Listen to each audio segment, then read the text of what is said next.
Welcome back to Game Devs Play Games, where you can watch games, practice game design, and also watch Kingdom Hearts, and also talk to princesses, and also love Tony because he's a great person.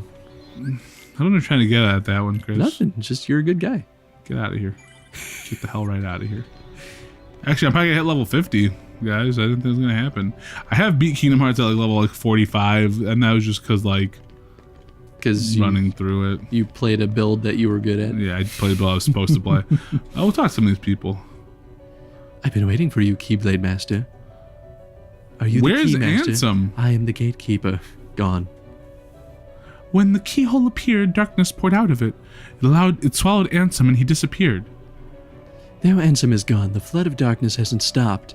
We are working together to hold it back. I cannot forget the look on his face. As the darkness engulfed him, he was smiling. Oh, that's fucked up. I mean, like, not surprising. I don't think Ansem will ever return. Fine. Okay, so I think you get something from some of these people. Sora, Sora, please hurry. Darkness is pouring from the keyhole. It's all we can do just to hold back the darkness. I don't know how long we can manage even that.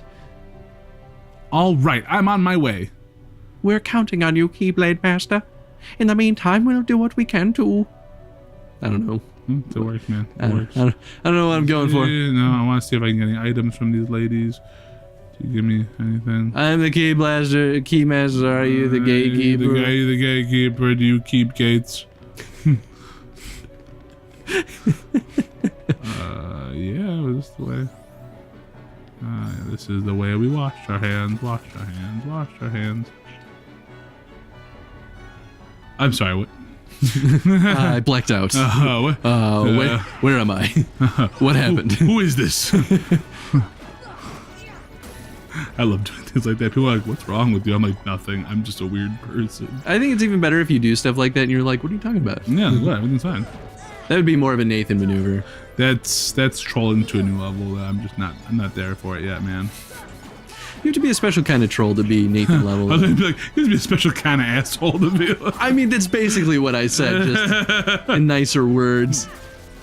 You know what I hate about this is I can't damage him while he's twiddling his fucking wand in the air, which makes no sense because it's not how mages are built in any game ever. Oh, good lord.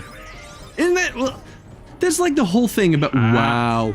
He follows you until he hits you, until like... That's nice. Well, no, like, not until he hits you, or until you move better. Oh. But then, okay, let's talk about that. That's the whole like archetype of a mage, right? Or a magic user. Going on? Is that they could deal a lot of damage, and they can do some crazy spells. But once you attack, oh my god! Whoa. Oh, there's one of those little invisible guys somewhere here. Oh, and he's just like spawning stuff. Guys. Well, no, he's hurting me. Cause I'm like, how am I getting hurt? These little dick holes. How do you find them? Oh shit. Interesting. Yeah, they're a pain in the ass to kill. We haven't seen these before, have we? We kind of have, but I just kind of avoided them because they are a nightmare, but now I kind of have to deal with him. What a risky design choice. Yeah, they're a pain. I mean, invisible enemies aren't like...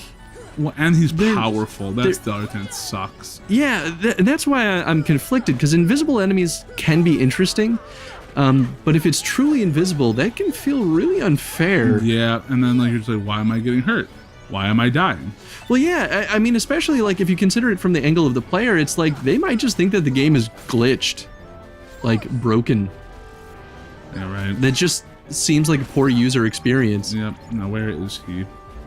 I know you're here somewhere. And usually how a lot of games resolve that issue... I think if you don't kill him, he just disappears. Well, see, and that's not a terrible compromise.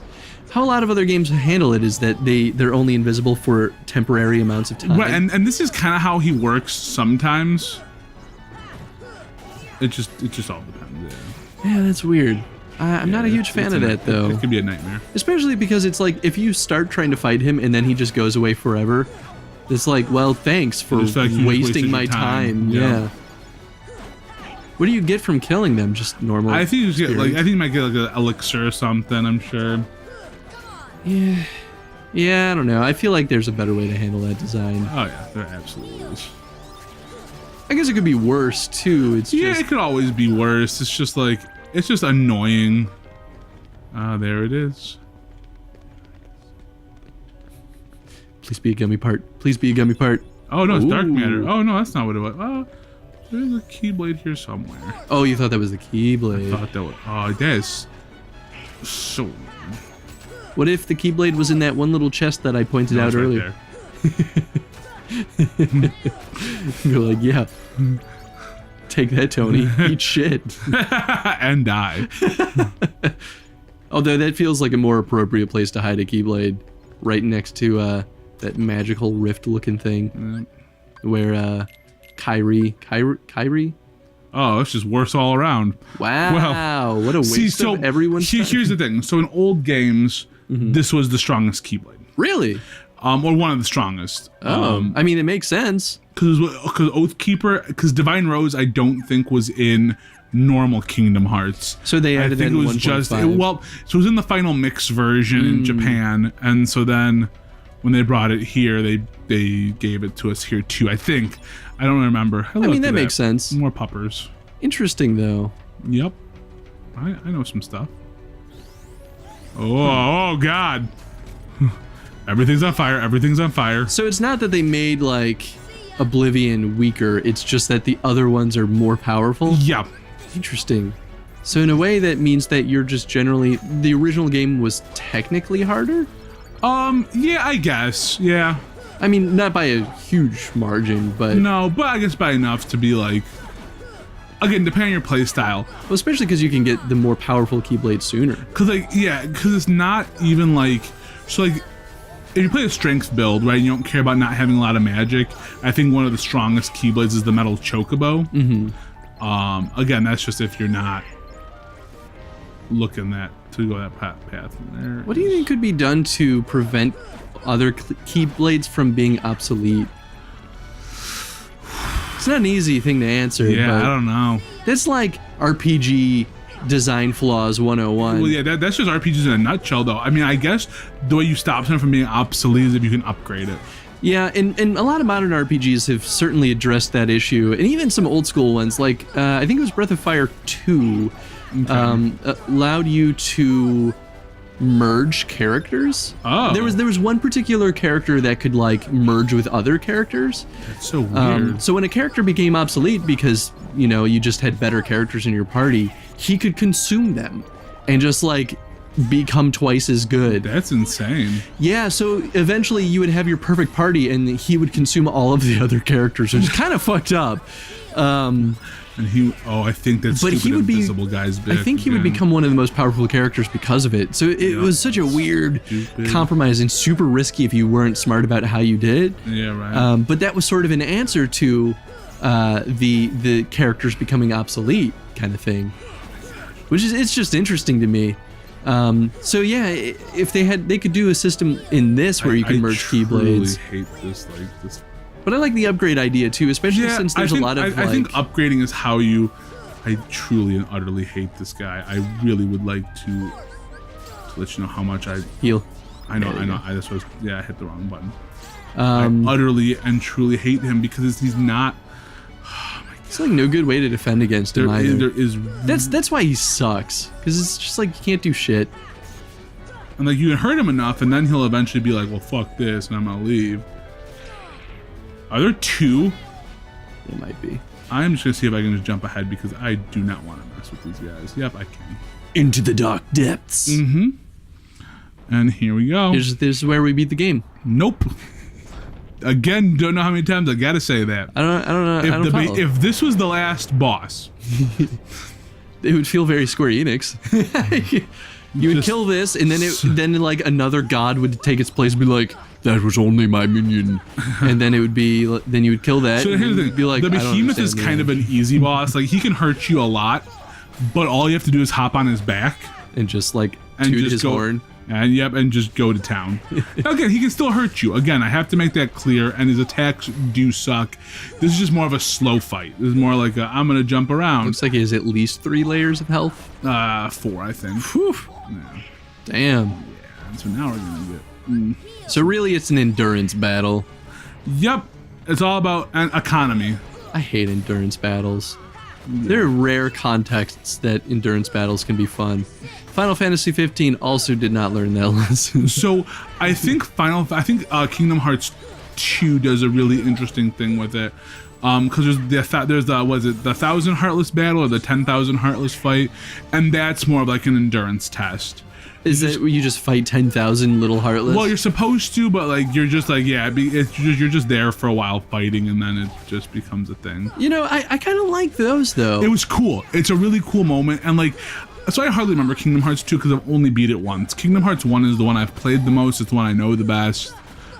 Just because it is the most straightforward of all the games. Like, as much as I love Kingdom Hearts, like I said, one of the most common things with it is it tells amazing stories, but it also becomes very convoluted when you look at them all in context together. Because each game, you understand the point of the story, and they do a good job of telling you the story. But then you're like, okay, how does this all fit together? And you're like, oh, this doesn't totally, like, you have to like figure some things out. Yeah, that's fair. That makes sense. But I mean, it's still like every game is generally hailed as very good storytelling, but then you're like, oh, we have to put all these pieces together, and it becomes kind of a mind F of like what it is. Well, and that's why they had to make the Game Boy Advance game, the PSP game. Well, because, you know, most other developers, what they'll do is, you know, those are games that'll come out, you know, after they finish their trilogy. Like, hey, you want to learn about the in-between stuff? Here you go. Square Enix was like, we're not ready to make the final chapter of this game. And I don't know what their reasoning is. I don't know if they're worried that they would never live up to, like, the expectations after how good 2 was. I'm not sure, because a lot of people hail 2 as the best. I mean, that of makes the sense. Series. Well, and that's why I think I was so surprised at how much of a fan base Kingdom Hearts had, because I played 1 and then I stopped playing them from there, and people at that time were like, hey, Kingdom Hearts 1 is pretty fun. Yeah. Like, you should play it. It's, Disney and Square Enix. Like, how could you go wrong? Yeah, it's a great mashup of, like, I love Disney, I love Final Fantasy. Yeah, and Here are 2 of those things together. Look, I've been able to talk through this whole fight. Yeah. Like, this is not a tough fight. Like, you just have to be paying attention. It might honestly be separate teams though, working on the handheld games. I know that what's his face though. I think Nomura has a lot of like influence. Nomura has a lot of influence. I mean, that's sort of the job of the director. I think he builds the stories still. Yeah. I think he's still very much like. I would have to double check that though, but is he like the director or is he just one of the designers? He's the director. Okay, so yeah, that makes sense then. So a director generally is going to jump on multiple projects at once, depending on the scale of the project.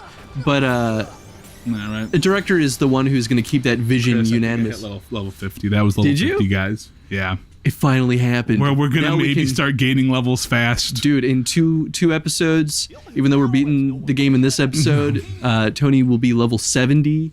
7, not 1,000. I will just break right through. We'll Game Shark this, and we'll be at like level 230. What if it was like exponential?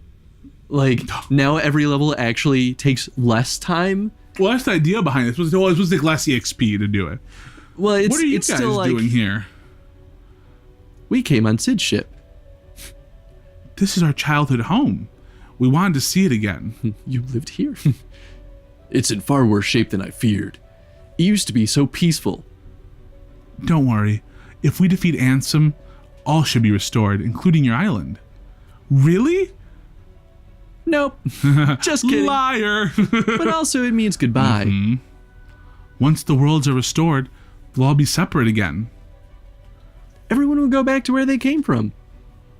Then I'll visit you guys with the gummy ship. Sora, you literally are not paying attention. Yeah, right, like you don't. It's not that simple. Before all this, you didn't know about the other worlds, right? Because every world was isolated. Impassable walls divided them. The Heartless destroyed those walls. But if the worlds return, so will the walls. Which means the gummy ships will be useless. Thank God. So you're saying we'll never... Yeah, Sora, that's exactly what they're saying. We may never meet again, but we'll never forget each other. No matter where You'll live on in our hearts. Oh my God, she actually said that. God damn it. Yep. Square Enix, man. Square Enix and Disney. even if I wanted. Two of the most soap opera things on Earth, man. It's a fun way to describe it. Yeah.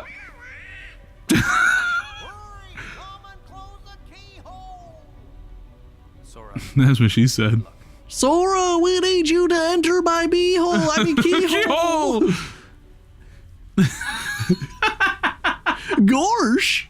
Sora. If this is how the game ended, though, think of how many fans would be like, what the fuck? Yeah, I could see that. I also could have seen them ending it this On point, a behemoth fight, though? Yeah. Behemoth. Listen, man. Square Enix makes some weird choices sometimes with their narratives. But it does kind of do that whole, if you remember Kingdom Hearts, it kind of does that whole, like, oh, there's another, here's the stronger version, more godlike than the last. Oh, yeah. Oh, yeah. Actually, the Ansem fight reminds me a lot of, like, how Sephiroth's forms work. In Final Fantasy VII, yeah. Thank you, Sora. I think the darkness has begun to weaken. But I can feel a powerful darkness growing somewhere far away. It's the heart of the darkness. It must be where Ansem went. The heart of darkness. Well, then we'll take the gummy ship and deal with both Ansem and the Heartless. A worthy answer, Keyblade I Master. hate the way they call him Keyblade Master. It sounds very subservient, doesn't it? It's weird. We offer this power to aid you in your battle. The power of fire. Fire! Sora, your courage can bring back our worlds. Once the darkness is gone, all should return to its original state. Kairi will be back on the island? Most certainly, and you should be too. Hopefully. I can't go home till I find Riku and the king. Well, you're SOL. Sorry, Sora. Dude, look at that. Ooh, level 50. Yeah. So hot. All right, we'll probably pass time though, huh? Only by a little bit. Oh, not bad. All right, so what's the question of the day, Christopher? Question of the day. What was the thing I was speculating earlier? Should we talk about the invisible guys? Let's talk about the invisible guys. Let's talk about the invisible guys. What are your thoughts on them? Maybe where are they valuable in the design, and maybe where could they be damaging? And bonus points for how would you do it if you designed an invisible enemy? I like that. If you guys enjoyed this episode, please hit the like button, and we'll see you on the next episode of Kingdom Hearts. Which is actually, we're at like the second to last world at this point. Kind of the last world. Next episode, we're beating the game. Yeah, we're not. There's at least another 4 episodes. There's gotta be. Next episode. Next episode. Bye, everyone. See you guys.